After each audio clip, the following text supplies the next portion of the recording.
Welcome to Tagalog Movie Recap at ngayong araw na ito ay i-recap natin ang pelikula The Hating Game. Ang pelikula ay nagbubukas kasama ang 28 taong gulang na si Lucy Houghton sa kanyang mesa sa Bexley at Gammon Publishing kung saan siya at si Joshua Templeman na kanyang kapitbahay ay tumulong ko Seo Go Helen Pascal and Richard. Si Bexley Lucy Harbour ay isang matinding hindi gusto Joshua, nakikisali sila sa mga larong pambata.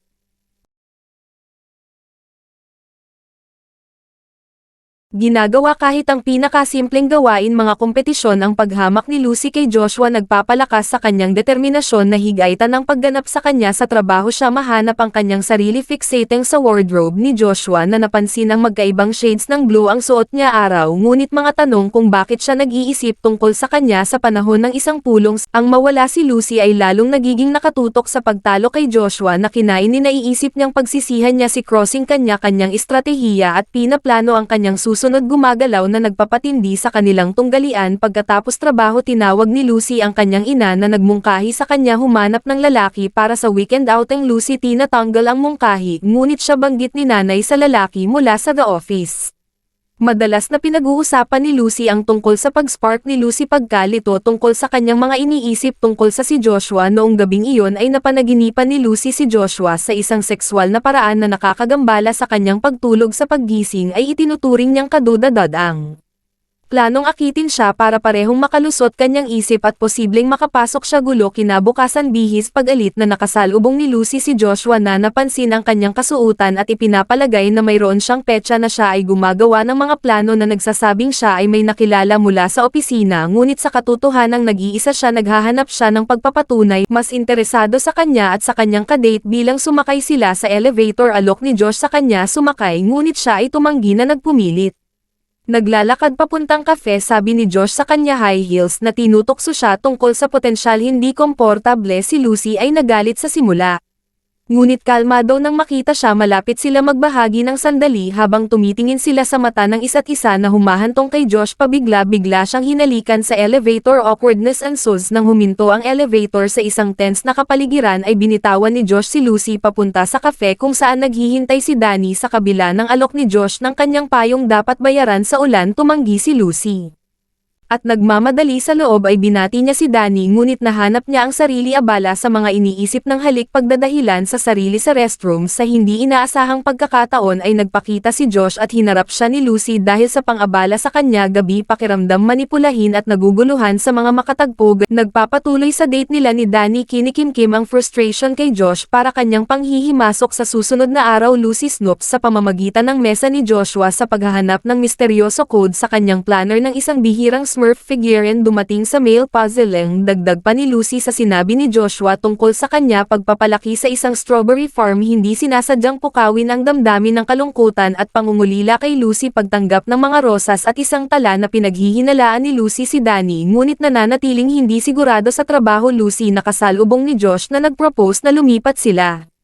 Sumang-ayon si Lucy na nagbibiro sila tungkol sa pagiging isang normal na kolehiyo at pag-iwas sa alitan kapag tinatalakay niya ang mga ideya sa kampanya. Si Boss Lucy ang nagmumungkahi ng kanyang ideya, ngunit si Josh interject sa kanyang paintball concept na inaprubahan. Sandali ni Lucy na aaliw sa marahas na pag-iisip kay Josh, ngunit nagpapanatili ng kalmado ang paintball ni Josh. Ang ideya ay nagiging isang katotohanan na nagpapatibay pakikipagkaibigan. Iminumungkahi ni Danny na makipagtambal, ngunit si Josh nakikialam na ipinarace ang sarili kay Lucy sa panahon ng laro. Ang pagpapasya ni Lucy humantong sa pinsala sa kabila ng mga pagtatangka ni Josh para protektahan siya. Pareho silang bumagsak sa ground and tumawag si Josh para sa laro. Huminto habang tinatanggal ni Lucy ang kanyang helmet na si Josh. Napapansin niyang na-overheat siya at bago siya kayang sabihin ang anumang isinusuka niya kay Josh, nag-aalala para sa kanyang kapakanan, ay tinutulungan ni Josh siya pabalik sa kanyang bahay. Kapag Lucy's lumalala ang kondisyon, tinulungan siya ni Joshua pauwi nang napagtantong walang tao. Kung hindi para alagaan siya ay nagpasya siyang manatili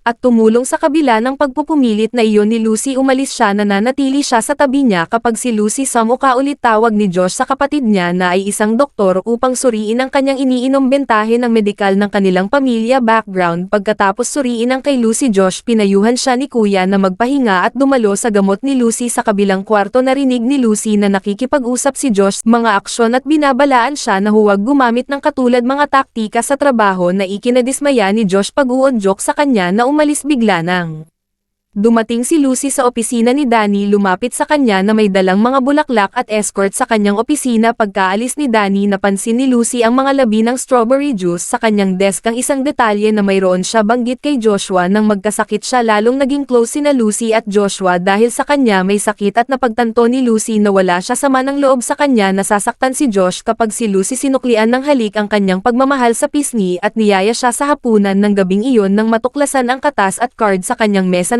Nararamdaman ni Lucy na pahiya bilang siya ay hindi totoo iniuugnay ang lahat ng kanyang mga bulaklak kay Danny at ngayon ay gustong magpasalamat kay Josh na inalok niya.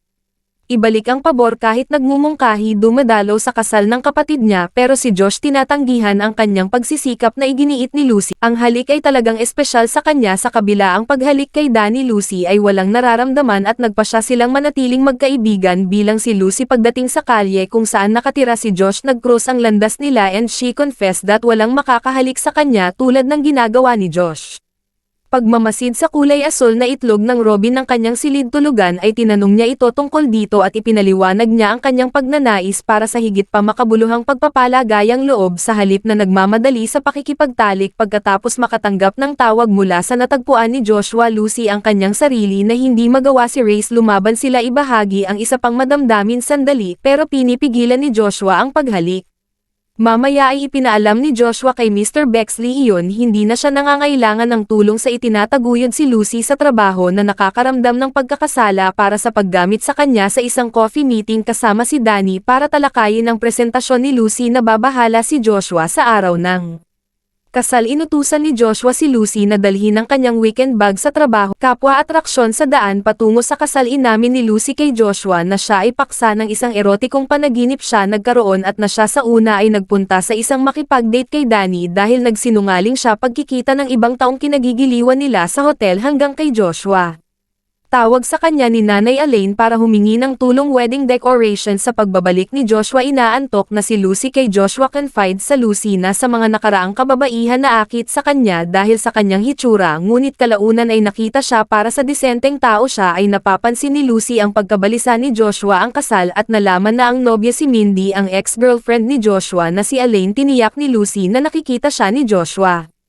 Iba sa mga past relationships niya, binuksan ni Joshua kay Lucy ang tungkol sa pangangailangan suporta dahil ang kanyang ama na si Anthony na nasaktan siya ng malalim. Kailangan nila ito sa wakas makipagtalik sa gabing iyon at nahanap ito ni Lucy. Hindi ka pani-pani, walang kasiya siya pagkatapos bumalik Lucy at pinapintura pa ang kanyang kwarto. Ang kanyang kulay ng mata Lucy ay hinawakan ng kilos at ipinagtapat ni Joshua ang kanyang pagmamahal. Para sa kanyang pagpapahayag ng pagnanais na tapusin ang kanilang hindi pagkakasundo at magkasama, Lucy nag-aalangan na binanggit ang trabaho bilang isang potensyal balakid, ngunit sinisigurado siya ni Joshua at pumayag silang simulan ang Irish. Gayunpaman, Lucy naririnig at mali ang kahulugan ng usapan nila Josh at ng amo nila sa paniniwalang ginamit ni Josh ang kanilang pagmamahalan upang makaabala sa kanya mula sa isang promosyon. Na galit nangako siyang makikipagkompetensya ng husto kay Josh para sa trabahong naghahanap ng solace na ipinagtapat niya kay Danny tungkol sa kanyang mga pagdududa tungkol sa ang sincerity ni Josh, pero deep inside alam niya mahal na mahal siya ni Josh at iniisip lang niya siya. Pagkatapos ng isang mahirap na kompetisyon ay si Lucy gulat na gulat nang i-announce ni Joshua na siya will take over ang CEO. Sa huli ay nakipagtalo si Lucy sa isang tao sa telepono tungkol sa kanyang mga manunulat lamang sa matuklas na si Joshua ang kumukuha ang kanyang out sa isang petsa. Sila ibahagi ang isang halik-hudyat ng bagong simula para sa kanilang. At dito matatapos ang Tagalog Movie Recap. Thanks for watching.